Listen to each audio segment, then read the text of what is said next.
It's weird. You're sitting with I'm like, do I lean back? Do I lean forward? How do I think look? lean forward with like a straight back, because otherwise when you watch it back you'll be a bit like, oh, my posture. Because everyone gets like that. Even I'm a bit like that, because I'm like, yeah, like contort in weird positions. Ah, yes. This Natural. Works, this is very natural. Certainly not got spina bifida. It's all good. Hello and welcome back to another. Isn't like there a drink that's good for spine? What am I thinking of? What are those little bottles of drink? Yakult? Yeah, they have something to do with spina bifida, don't they? No, they're for your digestion. What's that thing they say in Yakult then? Gets motion. I'm still connected to the way. I guess we'll never know. Welcome back to the Alizee show. I'm your host, Alizee. I don't have any. I'm not sponsored by Yakult, and I'm joined here today by my mate and stand-up comedian Alex Pankhurst. Hello. Hello. Nice to see you. It's been forever. Yeah. I think the last time you saw me was before at a Comedy Virgins gig down in Stockwell. Mm-hmm. I think that was the last time when I had loads of people who I've played rugby with, which I don't do now because I wasn't very good. Oh, no. Not because of all the germs going around, which is quite good. No, I was terrible, and I've also got epilepsy, and then I had a seizure back in 2018, and it was when I was still playing rugby, and I thought, do you know what? Maybe this isn't such a grand plan. Getting hit to the head. Yeah. Getting lots of, it's a contact sport, rugby. I don't know if you've seen it. And I just thought maybe not. I'll leave that one out. So yeah, I stopped doing that. But they came and supported my comedy, which was very, very kind of, and laughed very loudly. Yeah. That's what you want when your friends come. You want them to laugh the loudest. Oh, yeah. I'd be stuck. Like my best mate, he doesn't laugh. To show amusement, he'll go, He just did it behind the camera now. That's it. In fact, when not like you, Kes Motion, you're always shrieking like a little kid. I know when I've been funny if I can make my best mate actually elicit a chuckle. That's when I know I've really hit a winner. It's that hard. That's why I'm always desperate for praise and for people to notice me. Lovely old job. So Alex and I actually met at a stand-up comedy course. Yeah. Several years ago. Yeah. And you were, everyone there was fantastic, but you were my favourite. Thank you very much. But you know that because I'd say that to you every week. Yeah. Like, oh, please take me under your wing, please. Be like the big brother I've never had. I don't know what I'm doing either. Yeah. No, it was a good course though. It was a good course. There was some interesting comedy on there. What's her name? Kate Smurf White. Kate she was Smurf-White. Yeah, she was the teacher. Have you seen that she's been on Couples Come Dine with Me? No. She was on Couples Come Dine with Me a few years ago, and she got very quite roasted on Twitter for it, because I think they put it on Netflix, and then people, Netflix audience watched it, and because she wasn't coming across great. Okay. Because she's very feminist, but the way she was being towards this girl who loved her hair and loved her makeup, she was being a bit kind of not feminist, because if you're a feminist, you should be like, oh, good, hair and makeup, like do what you want, basically. Yeah, I didn't. Which is funny though, because I know people that know her, and she's like really nice. Yeah, I guess I genuinely don't know how they make those programs. So maybe it was a case of like, we need someone to be a bit antagonistic, and she was like, I've got you covered. They can do that, and also I've heard with Come Dine with Me that I don't know how I know this, but they film until really late, and by that point, people are always really, really drunk. So like a lot of people at the time, if you're seeing people having an argument on Come Dine with Me, nodding knowingly. Yeah, so if you see not couples, just people having arguments on Come Dine with Me, it's because they're plastered, mate. That's... it's just all engineered, isn't it? It's all engineered to get the most out of these people, to wind them up. It's like on Jeremy Kyle, they used to starve them. I don't say starve, that's quite aggressive. They didn't starve them, but they've stopped them from going for cigarette breaks and stuff like that to make them agitated. So basically, it was like giving a toddler loads of Haribo, shaking it up, and then being like, off you go. I didn't know that they withheld cigarettes on Jeremy Kyle. No way. Yeah. How'd you know that? I don't know. Rumours. Did you read it in the Metro? Yeah. Probably true. Everything that's in the Metro, I'm like, firm believer. They wouldn't print lies in the papers. Metro. Yeah, they wouldn't print lies in the Metro. Oh, that's so funny. That's crazy. Yeah, no. That's horrible, which is why it got cancelled. Because they were like, you're horrible to people, and you don't give them support afterwards that you say you're going to give them. Yeah, and you're not really helping. You're just baiting them into massive arguments. Which, of course, everyone wants to see, because we love people going at each other hammer and tongs. But when it's actual real people, you're like, oh. You know, I have a theory that within 100 years we'll probably see a real life Hunger Games, probably in America. That's a theory. That's a theory of mine. Like, it will be a hyper capitalist, like, conglomerate company culture, and you'll be able to sign away, like, oh yeah, I'll sign up my life away, and then that's how they'll get away with it. I don't know who will back it. Probably like a billionaire. Jeff Bezos. If he's still alive in 100 years, it's just like Jeff Bezos' head in like preserved liquid on a robot body. Like Futurama. Yeah, exactly. Doing a real life Hunger Games. I can see, like, I mean, it's a bit extreme, sure, but I can see reality TV like naturally having that evolution because we don't have that much regulation with it, and people are already sort of. I don't know why I'm getting on my soapbox about this already. Do it. Get on the soapbox. What sort of soap? Dove. Dove. The first one that came to mind. Ideal. I think because the other day I was watching Battle Royale and I was thinking about great film, but I was thinking about this stuff, you know. And I think the way that like we kind of treat reality TV contestants and stars and people on TV is quite detached from reality anyway. Yeah. Because you often see how many reality TV stars end up with like serious mental health issues or commit suicide or. You know, because they're kind of viewed as they're not really viewed as real people, and like, you know, the masses will not view them as real people, and then something bad will happen, you know, and then it'll be be kind hashtag until like hashtag be kind until the next one kills themselves. Exactly, until like another episode of like Love Island comes up and someone's been a bit bitchy, and then it's fuck you know what I mean? But they're already kind of seen in that way, but then at the same time also told, well, hey, put up with it. It's just the pitfalls of fame, but at least like you're really famous and stuff. But it's not really like worth it for like mass bullying. Not really. And they're not like super famous. It's not like you've got the money and clout to just be like, you can't go there because I've paid someone to stop you. They're like, please don't hurt me or follow me with cameras all my time. And unfortunately, people will do that. Yeah. Because they just want to see what stupid stuff they do next. It's horrible. So the natural evolution of that, I think, will be probably within 100 years. I reckon we'll see a Hunger Games, like a real life people killing each other for entertainment. Like probably in America. Well, Squid Game, like that was underground because it was billionaires secretly having their secret tee little club and show. I think it'll be more. I kind of want to rewrite Battle Royale with like this, like rewrite Battle Royale, like fan fiction it. And rewrite it. Make it like really British. Yeah. Yeah, because I can only write what I know, which is like British idiots. Fair enough. That's all I can do. That's kind of what I want to do at the moment. Fair enough. But we're very off topic already. I know, like that derailed so quickly. I don't know why. I don't know how that happened. Gleefully derailed, and I was like, "Yeah, where are we going with this?" That's because I've not seen you in so long. I know. What were we talking about? We're talking about stand-up comedy. How's that been going? I mean, didn't you do a few? I spoke to Jake Duffy about this. Didn't you do a few Zoom? Excuse me. Kes Motion, world Brixton, London famous videographer. What was that? What was that on the What was that? Was it a TikTok? No, I was scrolling and the volume was on. So you were scrolling and you weren't paying attention to me. If we weren't best mates, that would be grounds for firing. The topic was we were off topic. Yeah, Hashtag good off fucking topic. save. Hashtag be kind. We're all good here. Be kind. Please don't mass bully Kes Motion. Don't be DMing his Instagram is it at Kes Motion? Just go follow him though. Don't tell people. Go follow him though. Don't be nasty. Don't be nasty. Just follow him relentlessly. Exactly. Oh, yeah, stand-up comedy. So you did some of those. I saw you did some. Did you do some Zoom ones? No, I did. So You Think You're Funny, the competition. And that was all done over Zoom, which was, as Jake described perfectly, really fucking weird. Yeah. Because I'm used to, I'm an actor as well. I've predominantly done theatre, so being in front of an audience is what I understand, how I work.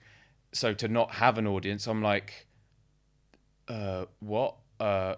Literally, it's just completely unsettled me, and I didn't enjoy it as an experience. I'm not saying that's why I didn't go through to the next round. I'm sure it was just because the material was a bit duff, and that's fine. I'll accept that. But it was definitely something I did and was just like, I do not want to do that again. That was and that was only one. I think I only did one heat and didn't go through. So just one gig. So as soon as I could get back into doing normal in-person gigs, I went back to doing that because I was like, this is much more comfortable. But some comedians loved it. They were like, I don't have to go anywhere. I don't have to travel. I can do it from my bedroom. This is perfect. The lazier ones. The lazier ones. The lazy guys. The lazy, or the ones who would, yeah. I mean, maybe it just works with their, like, it just in their heads. It works for them. But I couldn't make it work. They might kind of be suited to doing YouTube then. Because YouTube is primarily you're sitting by yourself in your room with a camera. It's funny though, because I'm someone who, obviously I am at this point with hundreds of videos under my belt. They're all shit. I'm very experienced with doing YouTube and talking in front of a camera, so I can make it really natural, just showmanship. But when I've done stuff in front of audiences, I love it because for, someone who's been sober for so long, it's like a drug. Oh no, it's like you're just sitting there going, give me more of that. I want that. When it goes well. Yeah. When it goes well. When it goes badly, you never want to touch it again with a 10-foot clown pole. You're like, no, please, never again. Don't want to go there. But then you eventually do it again because you're like, well, maybe I can do it better. Maybe I can tweak it. Maybe that didn't work because of that. And then you just kind of get back on the horse again. And every so often it will work really well. And you'll be like, yes. Yeah, with it. Into my veins. Straight in my veins. With it going badly. Because that's what I fear about doing stand-up. Like, what if it is and it's going to happen. I know it's going to happen.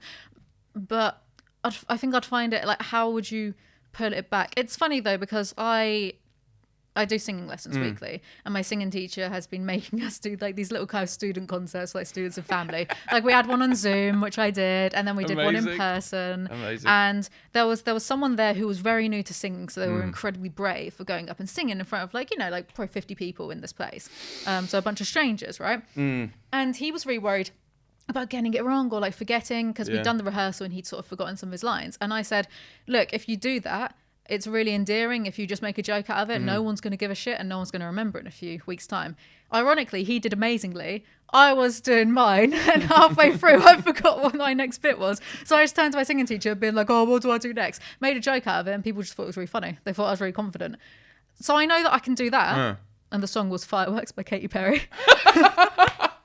Because we had to cut the song down, right? Because she does like the kind of chorus and moon, moon, moon bit about like 5 to 6 times. I don't have the stamina for that yet. So we cut it down to like 3. So we were like nip and tucking. Yeah. But because we were nip and tucking, I was having so much fun when I was singing it that I was like, oh, what did I just do? I forgot. Like, what do I... Which bit do I go to now? Exactly, because we'd been like Frankenstein in it. Yeah, okay. Exactly. So that's why I turned around. I was like, oh, what am I doing? Which bit were you on, course? And my singing teacher, he's like this professional, like Guildhall, like renowned operatic. Like, he's incredible. He's one of my favorite people. I want him to come on to this podcast, like, desperately. And he was just he always says, if you mess up, you just keep going. That's all. So he's just like, quickly do the next chorus, like on the piano. And I'm like, oh. How, if it's gone badly for you, if it has, how'd you pull it back? I'm assuming it has, because you... Yeah. Oh, yeah, no, it has gone badly. I tend to carry on as if it hasn't, and just keep going on to the next thing. If it goes obviously wrong and you forget a bit, you can kind of be like, I've completely forgotten what I'm about to say. I don't know what I'm doing. Carry on. Haha, that's fine. But if something doesn't land and there's no laughter where you kind of wanted there to be laughter, you just have to barrel on. Well, I find the easiest thing to do is just barrel on to the next bit. Because I have seen comedians get antagonistic with the audience when a joke hasn't landed and been like, oh, well, other people found that funny. And instantly the audience is like, why is this now our fault? Which of course it kind of is, because they didn't laugh, but ultimately, as like you were just saying with the audiences, with the singing, they're ultimately wanting you to succeed.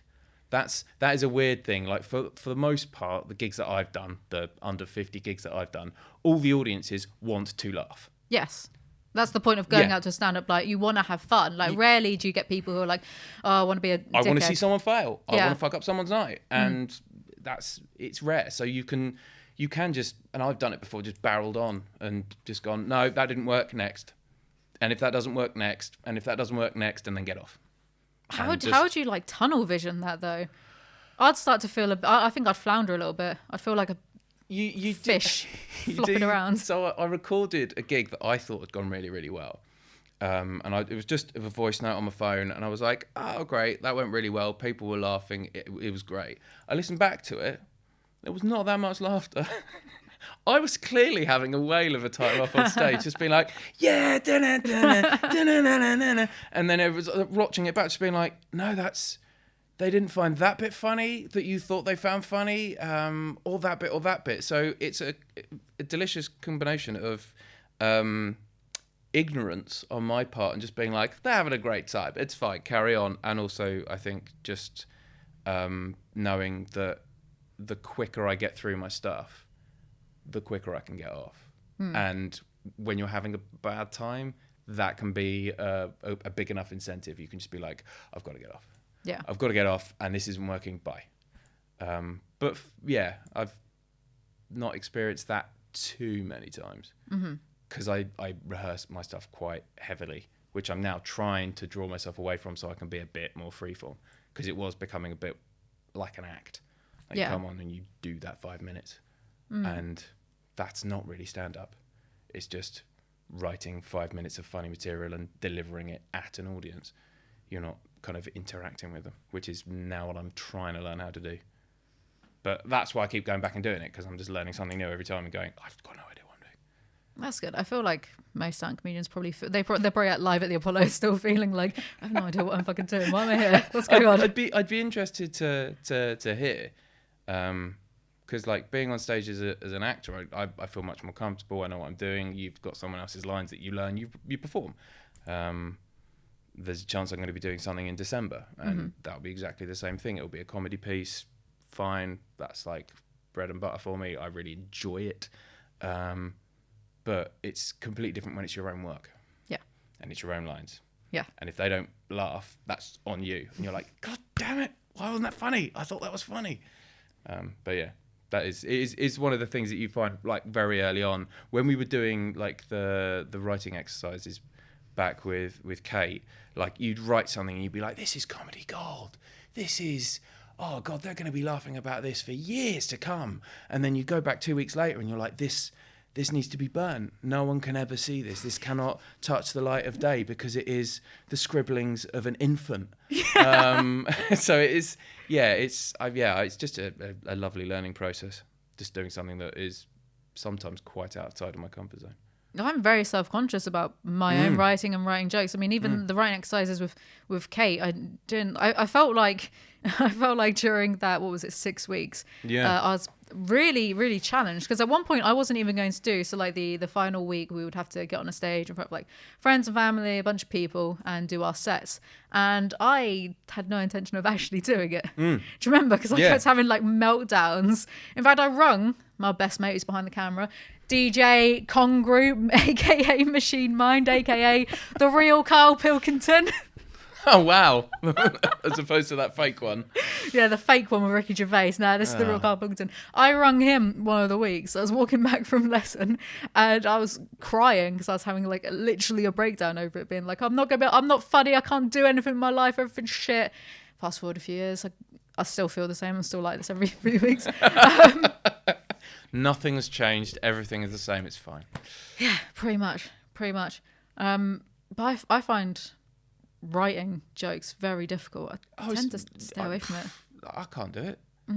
But I think that goes for an awful lot of comedians. They can't write like jokes. That is a skill in and of itself. That's what I feel like. I feel like, because I tend to not script YouTube videos, and I don't script any of this. Only the really long, because I've started doing book reviews, and for those I have to script them because they turn out to be like 3 fucking hours long, So I'll be writing my jokes in there, and I do sometimes think, oh yeah, this is like kind of amusing what I've said, but it's not like a joke. I feel like these are just silly observations more than an actual constructed joke. But that's pretty much my sets are just me rabbiting on about something that I find vaguely amusing and seeing if I can spin 5 minutes out of it, and that's it. Like at no point am I like, I need to think of a decent punchline. I think there are points where it lands and I'm like, that's a nice finish, but I don't know if it's a punchline. I'd almost say it isn't a punchline because it's too long a rambly fucking build up. They're more like shaggy dog stories than sort of like snappy one-liners. I can't write snappy one-liners. I can't. Because it's just like, you've got to get through so many of them before you can even find a decent one, and it's a real skill. Like Tim Vine, I think Kate said this, like Tim Vine, like famously good at like writing one-liners. He'll write 100 a day or something ridiculous, and then go, actually, no, maybe 1 or 2 of those are good. And I'm like, I don't have the time for that. / brain for it as well. Who's your favourite comedian? It's a good question. I'm a big fan of Paul Chowdhury. I think he's hilarious. Who else? Who did I see? Jim Gaffigan's another one that I find really funny. He's interesting because him and his wife write the material, and he's the one who performs it. And he's just this. I've seen him. I've been watching him for years because my mum and I used to watch like comedy, like live at Jongleurs, stuff like that on Paramount. Back when that was a channel. Is that still a channel? I don't know. Looking up straight away, research on that. Paramount TV channel. Otherwise, it'll come up with Paramount Studios. Yeah. Okay. Cool. There we go. So yeah, we used to watch that, and he'd appear that, and he was this weird looking guy. And one of his openers was, I know I look a cross between like Elton John and a Swedish man. And that's pretty much what he looks like. Glasses, like weird receding hairline and a big beard. Yeah, but he's just really funny. Who else? Victoria Wood, just for dinner ladies, if nothing else. She's an absolute legend. I don't know.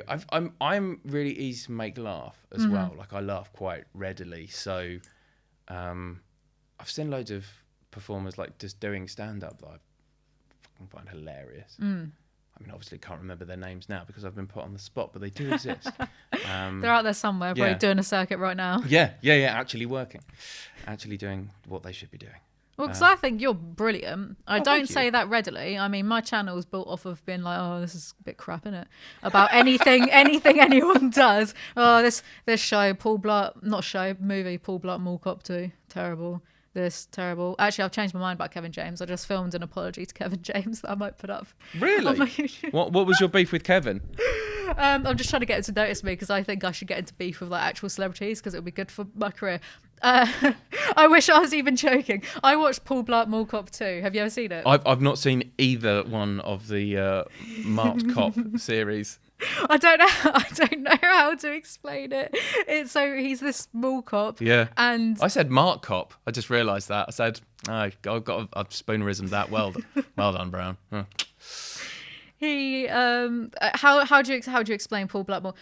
Wait, do you like it? I feel like it's the type of film you'd like. It became a meme where you said I did like it, but I don't. Okay, you don't like it. So it's just the Kevin James school of comedy, really. Like some woman comes up to him and starts talking to him, and he goes, airbag. It's like, why? Why have you done this? Just no reason. Just in the middle of a conversation, he just does that. Oh, right, okay. Maybe he didn't feel he was getting enough attention that day. Oh, no. So I did a very scathing movie review of it, like really, really, really scathing. But I've changed my mind recently because I watched 2 of his stand-up specials. There's like one from 2000 and one from 2021. Okay. Both on Netflix. Right. They're incredible. In fact, in the 2021 version, he reuses a joke about an elevator that he had in the 2000 special, and it wasn't an amazing joke to begin with, like not good enough to repeat 20 years later. But he did it anyway.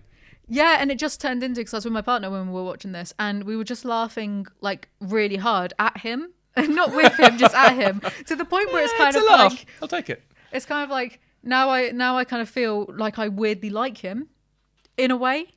Do you hate like him?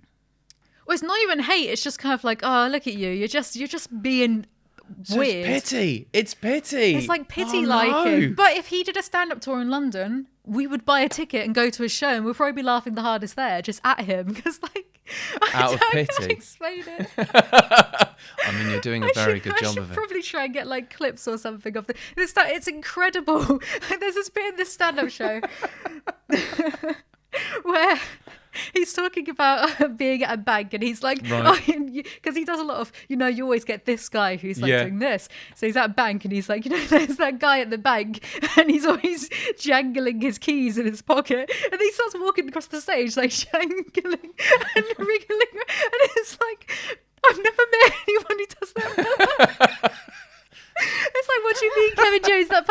exist. What do you fucking mean? I mean, I guess you have to see it as well. You have to. They're so in. But I think it's one of those things where if you're by yourself, you probably won't laugh. But if you're like, with someone close, you'll probably find it so funny. An element of hysteria that kicks in as well? Because I do find that when you're with other people, if it can kind of trigger, and you just end up just giggling in a circle. I Like fell off hyenas. the sofa. I was laughing so hard at this. We had to rewind it so I could see him like jangling his pockets and like he was shaking his legs like this, walking like goose stepping across the stage, shaking his legs. It was bizarre. Wow. No, I mean I haven't seen that at all. I'll be honest. After your review, I don't think I will. You're really missing out. We need more Kevin Jameses. Do you know how much he's worth? Oh God, how much? 100 million. He's got a net worth of 100 million. I mean, that's definitely more than me. It made me want to throw up when I first saw that, but now I'm like, do you know what? Yeah, he definitely deserves it. I feel like I've been not gaslit, but I feel like Indoctrinated? a little bit. I feel like there's Exposed. a brainwashing that's happening. Yeah. Yeah, you know when you're just beaten over the head with something so viciously that you're like, yeah, do you know what? So you are accusing... You are accusing him of giving you Stockholm Syndrome I think because I am. you voluntarily watched his Netflix special. Well, 2 of his Netflix specials. Yes. Amazing. That is delightful. Speaking Absolutely of that, delightful. acting. Yes. Because I recall when we were at the course and, you're very good with the on-stage stuff and you told me, well, that's because, you act. Yeah. When did you get into that and how? Very, very boring. I was at school. I got an opportunity to audition for something at school, and the audition I did was to sing on the Ning Nang Nong by Spike Milligan in a Scottish accent. I got a part, and then just kept doing more and more acting as I grew up. Went to university, did drama and theatre studies. Left university, continued acting. Have continued acting since. It's unremarkable. Much like my career. I like it though. There's such dedication in that. Yeah, I love it. It's very silly. I just like being able to be different people and turn up and pretend to do something that people just don't get a chance to. And when you especially when you're doing like comedic performances, like I did one. We kind of a company I work with called Encompass Productions. Little plug for those guys. They do something called Bare Essentials, which is a new writing night, and it's been running for years now. They're going to be doing one in Christmas. Fingers crossed I get a part in that. It'd be great. And yeah, we did one. We kind of rehashed a one that we'd done before, which for over lockdown, which was basically me doing smutty innuendos about a radio drama. And all about trying to find the clit, which was just hilarious to do, and getting people to laugh at it. Yeah, it was one of those moments when I did it on stage rather on over Zoom.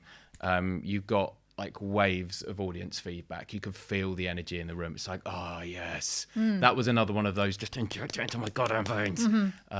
Just really delightful, really delightful. So yeah, what were we talking about? Acting Yeah, and stuff. Acting and stuff. So yeah, I've just kept doing it and kept doing it and kept doing it and haven't stopped. Just a sort of a sheer belligerence, if nothing else, because I don't want to do anything else really. It's a case of I look at other jobs and I go, I don't want to do that.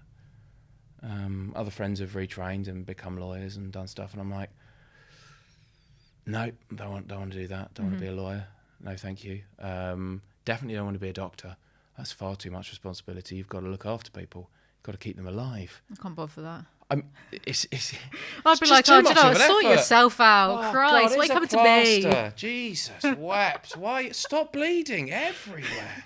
So literally unhelpful. I'm the worst doctors ever. So yeah, but like, so the last thing I did of any note was Emmerdale, which was very exciting. What did you do in that? I played the part of Trevor, who was, at the start of it, you think he's a craft beer salesman. I can't think why I got the part of that. It's definitely weird. And but then it later turns out that he's actually a low-level con man working with one of the other characters to sign the deed of a pub. The Woolly from Emmerdale might be turned into some sort of big development, which is terrifying scenes. But yeah, I was in that. One episode, 2 days filming up in Leeds over the course of a week and a bit. It's great fun. Never done it before. It's such a just fun thing to do.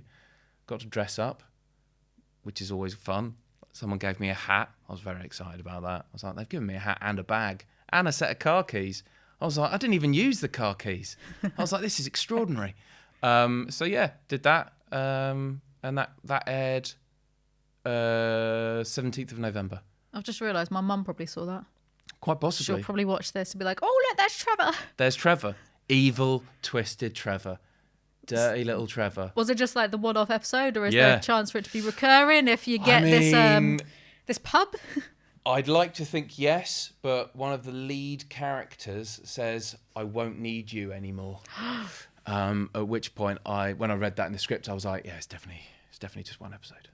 Well, you know, in Friends, when Joey is Dr. Drake Ramore and then he falls down the elevator because they get rid of him.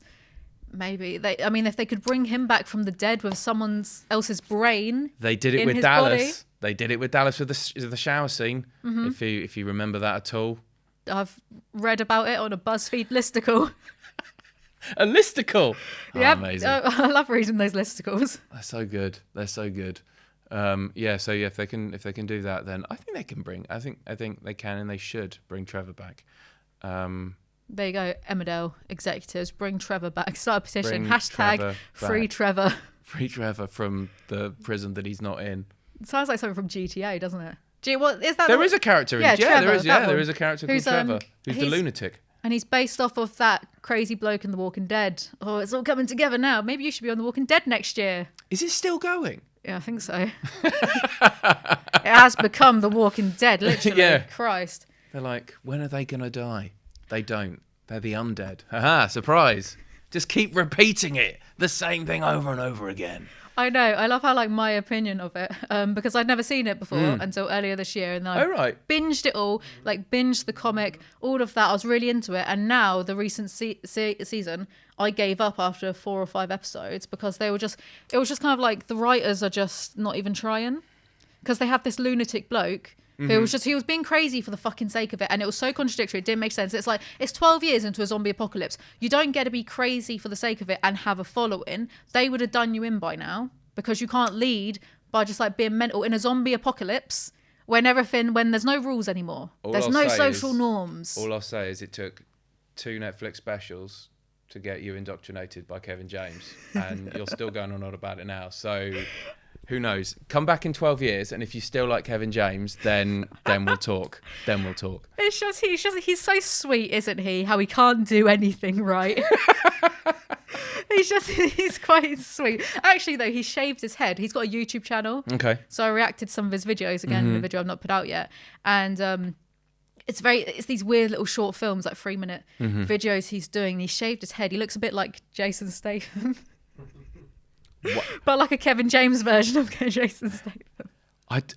Who gets to be insulted by that? I don't know. Is that Jason Statham gets to be like, hey? I hope not, because he'll beat me up. I know. I think Jason, as I know him. I don't. Jace, we call him down Jace. The pub. What, Jace? There's a guy. I think he seems like a nice enough chap. I don't think he's out to hurt anyone, really. Obviously, in the films, he wants to hurt everyone. Big sharks, cars, the works. Just hurt absolutely everyone and anyone.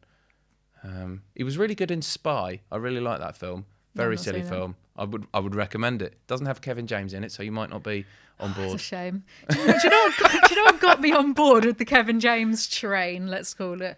I watched Hitch, Will Smith and Kevin James, and I watched it and I was like, do you know what? He's just a bumbling buffoon. He's spitting mustard down his shirt, and you just know that he's probably not even acting. It's just Kevin James. That wasn't one of the stage directions. They were like, why have you got mustard down your top? And he was like, ooh. King of improv. Just run with it. And they were like, yeah, keep it in. Well, are you okay with this? And he was like, as long as he doesn't get mustard on me, crack on. I think you should do the soap opera circuit. So you've got Emmerdale under your belt. Yeah. Corrie next. Yeah. Then EastEnders is the pinnacle. You've already done Emmerdale, so that's already above Hollyoaks. Mm-hmm. Sometimes the adverts for Hollyoaks come on TV and it's just like the worst thing I've ever seen. Not to be What, the dramatic. adverts or Hollyoaks or The adverts for Hollyoaks. Oh, the adverts for Hollyoaks. They'll show like little. Right. They do adverts for Hollyoaks now, which I'm sure they never. I only used to watch it when I was about 12 because 6 o'clock Simpsons, 6:30 Hollyoaks, Channel Yes. 4. Or Neighbours. I was more of a Neighbours. No. Or maybe I watched Neighbours and then it went. It was Neighbours then Simpsons. Maybe Sorry. not into that Okay. one. Neighbours. You famously hate Australians, don't you? You're like, no, get the fuck out. Do you know what? I've got a strong Australian fan base actually. Australians and Scottish people. Really? I think it's because I don't know. Scottish people and Australians, they just like me a lot. Hey, take it. Speaking for like millions of people right now. I've noticed from like when I interact with people on Instagram more than when I talk to people. Like a lot of them Scottish and Australians. Don't know why.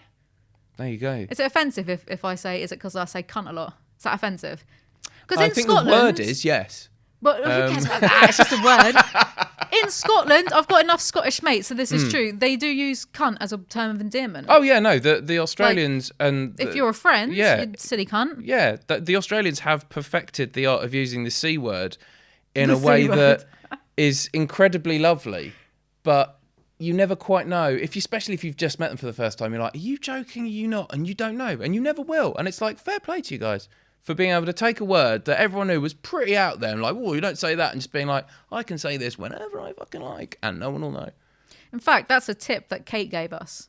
Remember? What, She to said, say cunt and yeah, no like one will know? if you feel like something's failing, call something a cunt because that always gets a laugh. Really? She said something I do not remember that. along those lines. Because Did you just make something up to to fit your justify my narrative? existence. I'm pretty sure my comedy teacher told me to do that. I feel like cunt is the only word that has like some weight to it. Yeah, It's I the think. only word that like if you use it sometimes on YouTube, sometimes they might demonetize you. Really? Sometimes So this whole section's cut. I'll be all right. Fuck them. What are they gonna fucking do? I was about to say I'm not going to call Susan Majewski. I'm joking. Susan Majewski, you're my best mate. Come on the Alizee show. She's the CEO of YouTube. Oh, so right, we okay. all live in fear of her. Okay. She could ruin my whole life by deleting my channel. Boop. What am I going to do? Do they have like a Nothing. delete channel button? They can terminate your channel, but usually you have to be gross misconduct to have your channel deleted. I just want to know if they have like a specific button that they can just press on the keyboard. Big and that's red like, one on yeah, their desk. That's kind of what I'm hoping for. Maybe one with like a little perspex panel that you flip up Yep. and then click to really give it some emphasis and You sort need of. like two keys. Yeah, turned at the same time. yeah. But it's just one person with two keys being like, fuck it. Lovely. Pretty much. Shall we move on to our next segment, which is Clown World, of which we take the silliest articles that we found over the course of the week and then we roast them for a bit. Woo. Should we do that? Yeah, let's Would you do like that. to go first? I'll go first, yeah. So, one of them didn't load because my phone sucks. But one I did find. One I did find. One I did found. That English language, it is good. It is so good. Can I talk like that if you talk like this? I can get away with it. No, I've got no excuse. I'm just an idiot. So, do I read the headline? Go for it. Okay. Cock up as 3 giant stone penises stolen from shop.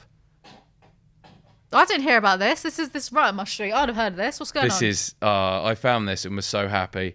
A CCTV cock up has left cops facing a hard job trying to find the culprit behind this crime. And it's so it's what I loved about this is it's got a bit of a history.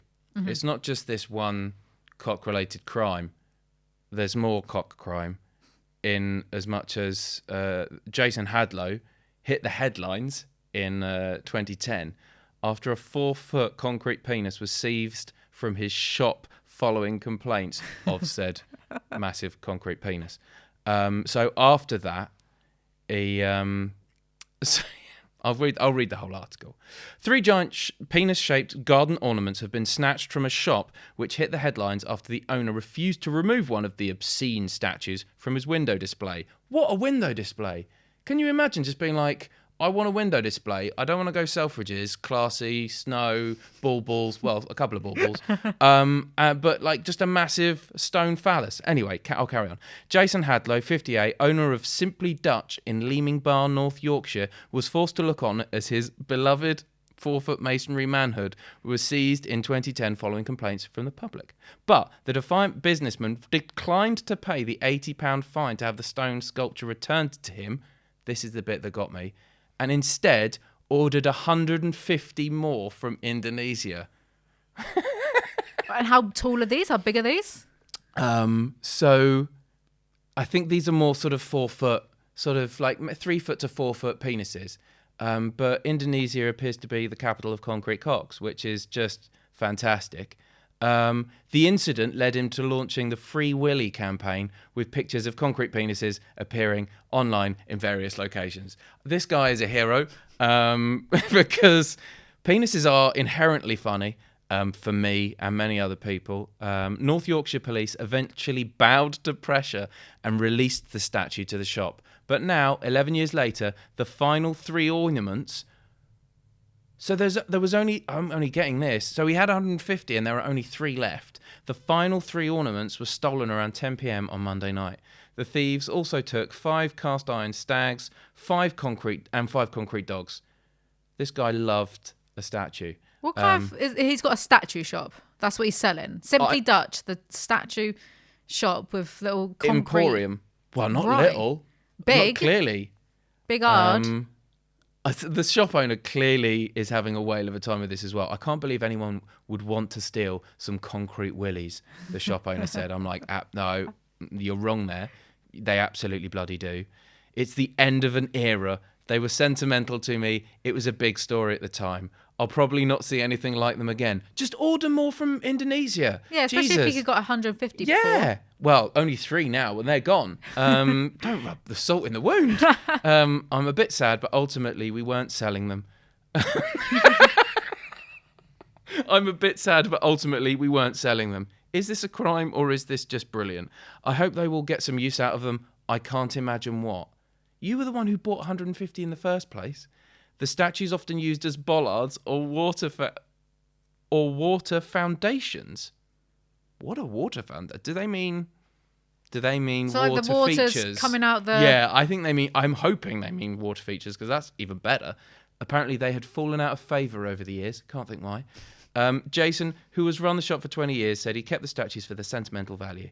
Back in 2010, we used to sell them. They were popular. We had 3 different sizes, he told.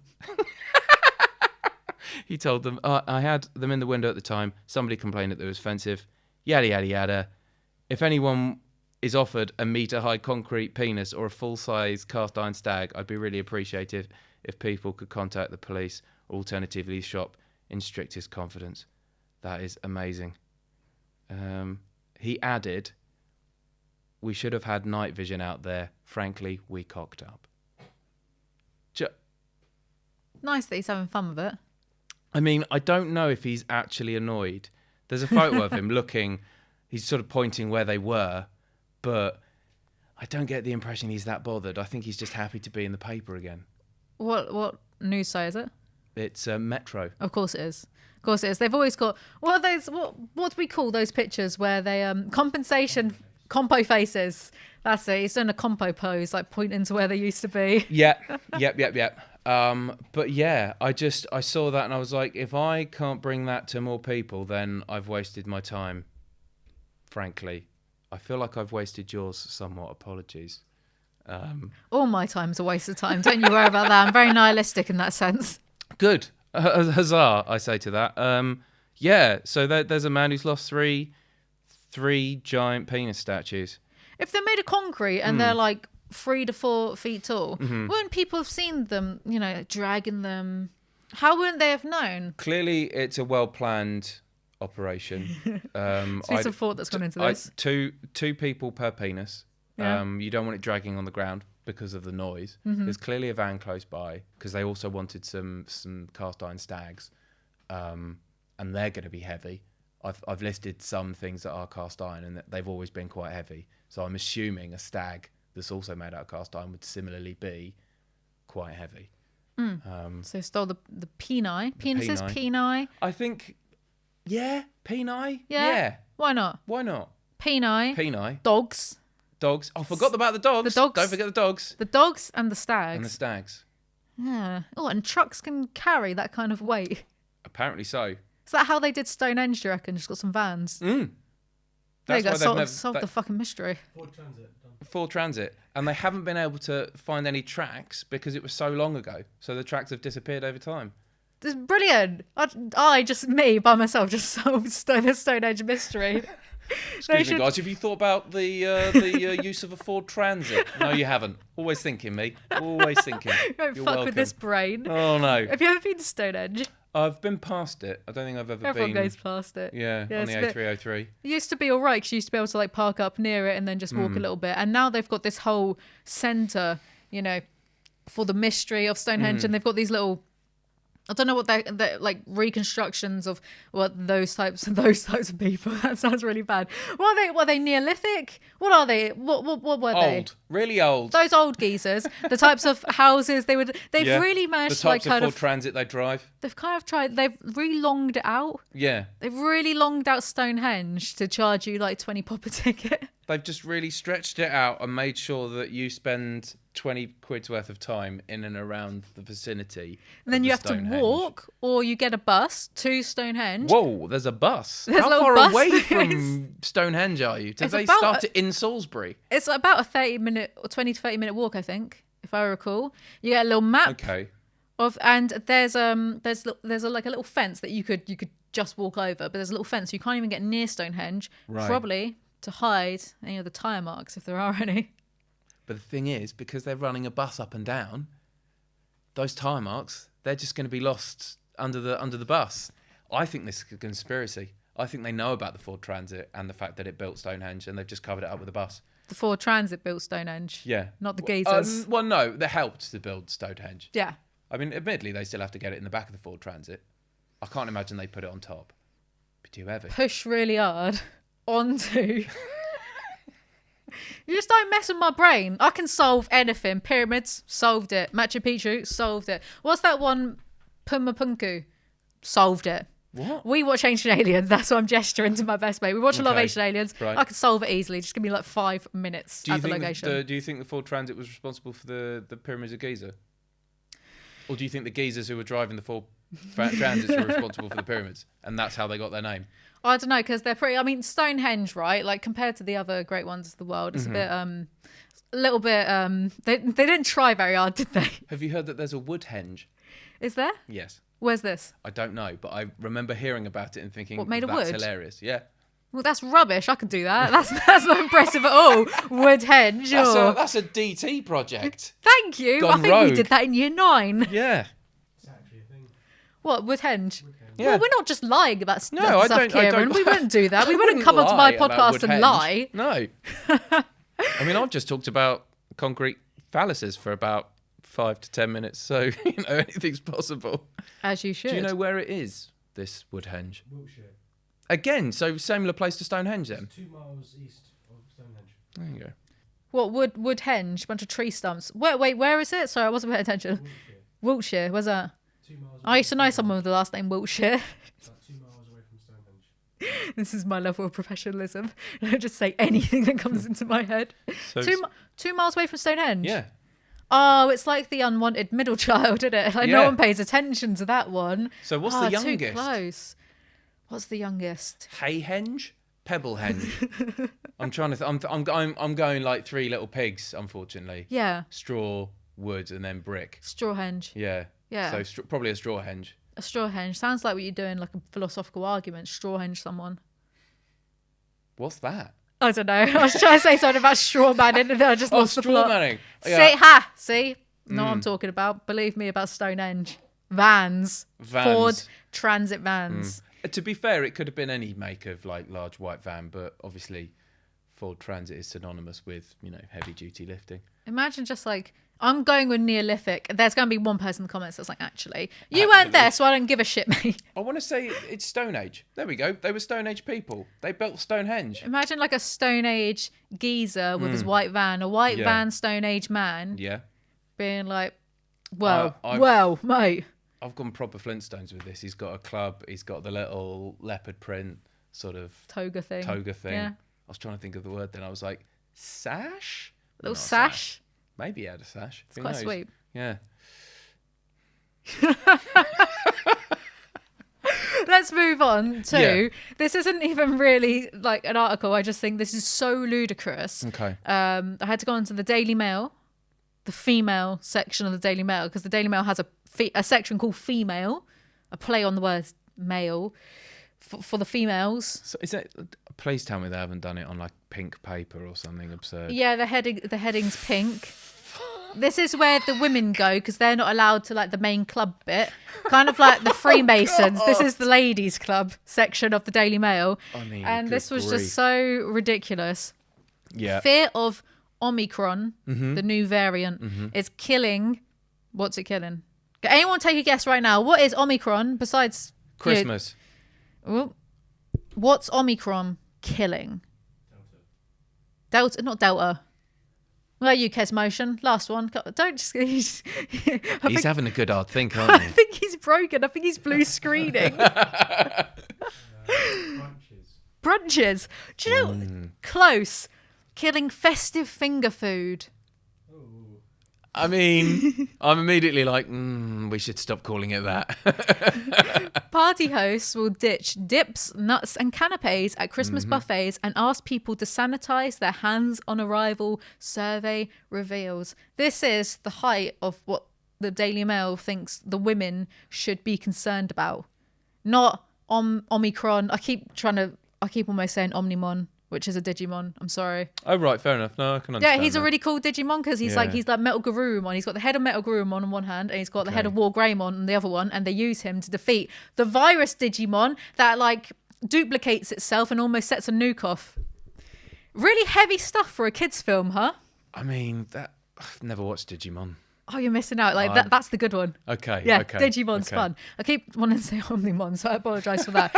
But festive party season plans are remaining on track, but many people say they'll change the food they serve as fears of the Omicron variant grow. If you're scared of this dangerous virus, why are you having parties if you're that scared of it? It's like being on the Titanic and worrying about the bed bugs instead of the fucking iceberg in front of you. I mean, I think that's classic Daily Mail. Let's write a story about any old shit. For the females section, because the ladies, they'll lap it up. They'll lap it up. They want more of this stuff. They want to know whether or not they can serve finger food at a party / actually have the party in the first place. But they don't talk about that bit because no one's got an answer to that yet. Traditional grazing foods such as canapes, dips, and bite-sized hors d'oeuvres. Have you been at parties where there's been canapes and hors d'oeuvres? I've just been at parties where there's... What? You haven't? You're a liar. My best mate behind the camera nodding. What party have you been at? There's been canapes, hors d'oeuvres. I used to live at a pub. I used to live at a pub. Yeah, that's pub food, isn't it? Like slice of pizza. Sorry, I don't know why my accent does that. You went very Peggy Mitchell. Listen, mate. Like, fuck off. Get out my pub. Exactly. Well, you're all stir-boise. What's going on here? No, I think generally speaking, it's like a beige buffet. But I can't think of a party where I've been to that isn't like an event or a function where they've had canapes. Really, weddings. There you go. I've been to numerous weddings where they've served canapes, and they've all been delicious, to be fair. But then you're already half cut by that point, so you just want some sort of food. A kebab would do as well. I mean, yes, it would. Order has been taken off the menu at festive gatherings to prevent the virus spreading. Who said that? I don't think it's like finger foods and little like what are those little high tea like cucumber sandwiches that are yay thick. No, sandwiches. Because they're little like finger food things. I don't think those are what's like causing COVID to go around and mutate. It's the fact that you've got people together. So you go to... that's the problem. So you go, let's maybe not have a party. But it might not get to that stage. It's just fear-mongering horse shit. 63% of people questioned by hygiene solutions provider Ineos Hygienics. Never heard of it. Fake company. Probably doesn't exist. Don't Google it. Said they'd avoid eating finger foods at Christmas parties. And a third of hosts said they'd ask guests to sanitize their hands on arrival. All right, fucking Stalin. Jesus Christ. Stalin wasn't worried about sterile hands. We don't even need to really get into it because it's a Daily Mail article, which means the that's it. The story is the headline. There you go. It's so shallow. You just go... And you've hit the bottom already. Bite-sized Yuletide favourites, including nuts, olives, crisps, canapes, and dips. That's like my daily food. Like, what are you talking about? What are you talking about? You can't have those anymore now because of COVID. You can't have any of those things anymore because it might spread. I Not think even that's those little what cubes of cheese. that's what I've gleaned from that article is you can no longer eat anything because it might spread COVID. So starve yourself, die, and that way the virus will eventually be resolved. Well, you'll be fine. You won't catch it when you're dead. You won't. Yeah, exactly. Can't always thinking in the back of my Ford Transit with all those stones. Health Secretary Sajid Javid is yet to put Christmas festivities on hold until more is known about Omicron. Do you reckon they're going to do what they did last year and they're just like, go do all your Christmas shopping, it's fine, you can see your nan, and then 5 days before, fuck off. And that night, I tell you, because what was I doing? I just went outside because I was like, why is there so much noise? The streets were just full of cars and traffic of people leaving London that night. Yeah. It was mad. I was getting into London that night. That was probably worse because then the amount of people who were at the train stations and on the underground, that was probably worse to have everyone quickly rushing to leave the capital. Yeah. It's a load of old shit. Can't argue with my infallible logic. On the topic of COVID, did you see the anti-mask protest song? Song?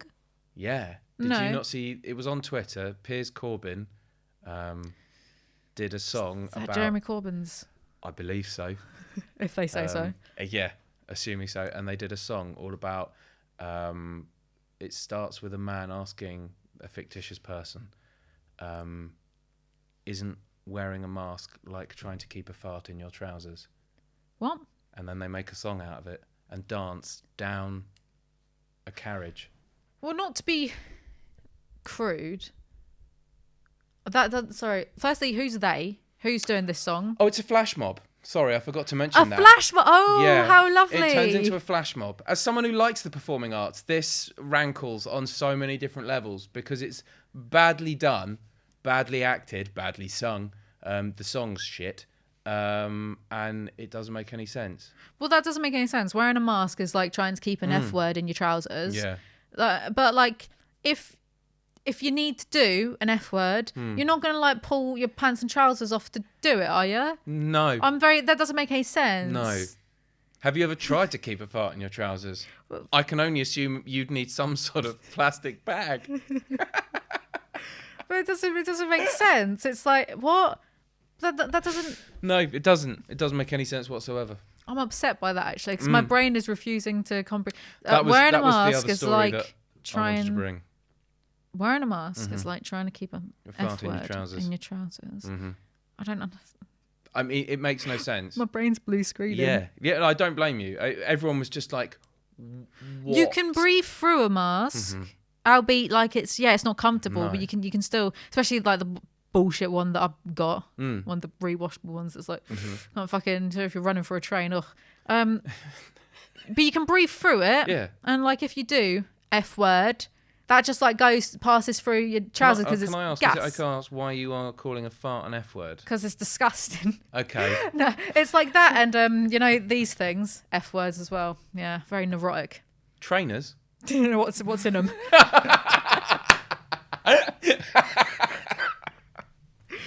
Someone commented on my YouTube the other day because I was talking about this book called Song of Achilles, and it's often described like soft-footed Achilles, and I said it's because the author has a foot fetish, and people took that literally, and they're like, no, I think it's because the Achilles heel invulnerability, and I was like, no, because there's lots of descriptions of the oils he rubs into his, and I asterisk out, so it was like F asterisk asterisk asterisk asterisk. Like, he rubs oils into his feet to keep them soft because the author has a foot fetish. But anyway, yeah, no, I just find those F words are well fucking vulgar, grim. Really, you don't like either of those two words? Fart, it's not nice. Why are you laughing? It's not a nice word, is it? It's not nice imagery, is it? It's just very I'm fascinated that you're quite happy to say the word cunt, but fart and feet, you're like, no, absolute verboten. Get out. That's tickled me. I was like, I've got to ask why she's saying F word. Did I say fuck? Is that it? I'm a very contradictory person. Not much about me makes sense. Cunt to me, when I like, if I'm going to call someone a cunt, the image that comes to mind isn't, they're because usually like cunt is synonymous with vagina. But I don't see it as that way. No. I don't like see. It's like also pussy. I don't. If you're calling someone a pussy, like you're a pussy fam, you know, because I just go out in the streets. I go up to people being like, "You're a fucking pussy old mate, pussy old fam." Do you think that's why they keep coming up to talk to you? It's not actually It's them just being me, weird. like, It's just you keep shouting abuse at them. You It probably might should be stop it. doing Yeah. that. Would be my advice. I just see the words cunt and pussy. Like, they don't have that imagery of me. They just Okay. mean like, you know, pussy, wimp, or cunt, dickhead. And Yeah. when I say dickhead, I don't think of like a willy on a head either. I just feel it's like, oh, you're just a prick. But prick, again, you're not a penis. No. Even the word penis, not really penis, There's is been it? an awful lot of penis chat today. I've just realised that I started. It always gets pretty vulgar on this channel, don't Okay. you worry. So you've come in with the right And tone. your low bar is feet and fart. Sorry, F word and F word. Yes, the two How Fs. do you delineate between the two Fs? With great difficulty. Okay, because they both end in T as well. You need like contextual clues Okay. for what you're I love talking the about. way, in the way you just went. So what you need to do, Alex, is you need to look at the conversation around it and then use which word would fit. Yeah, exactly. Maybe try that time, Alex. I will. Thank you for your advice. You're welcome. On that bombshell, we're going to have to end this episode. So I hope you've taken away some lessons with you. I hope we've all learned something today. Well, we Yeah. have. Don't use those F words around me. They're No. fucking vulgar as shit, mate. Cunt. This is going to get so demonetized. Hey, look, Kate Smurthwaite was right. Just say cunt. It makes people laugh. Oh, God. And it's come full circle. Thank you so much, Alex, Hey, for you're welcome. coming on to this podcast. Thank you Hope for to having see you me. again soon. Hope to see you at a stand-up night. That'd be good fun. Fingers crossed. Do you have any socials that you'd want to tell people to go follow you on? Insta? Insta, A Pankhurst 87. Twitter, I think I'm Alexander Pankhurst or A Pankhurst. I can never remember, so apologies. But look for Alex Pankhurst, and I'm there with this face. It's fairly obvious. Perfect. Thank you guys so much for watching. Remember to like, comment, subscribe, do all the other... I know. I was just looking at you to remind you, Kesmotion, to like, comment, subscribe. God. He never even watches these videos. It's well out of order, mate. Pussy old bruv. I think he's already watched them. He's here. He watches it live in the flesh. Well, clearly not. He was on his phone scrolling earlier and it went off. Please say you're keeping that in. Yeah, 100%. Don't you worry about that. Got to embarrass him publicly. Thank you so much for watching. I'll see you next time. Bye.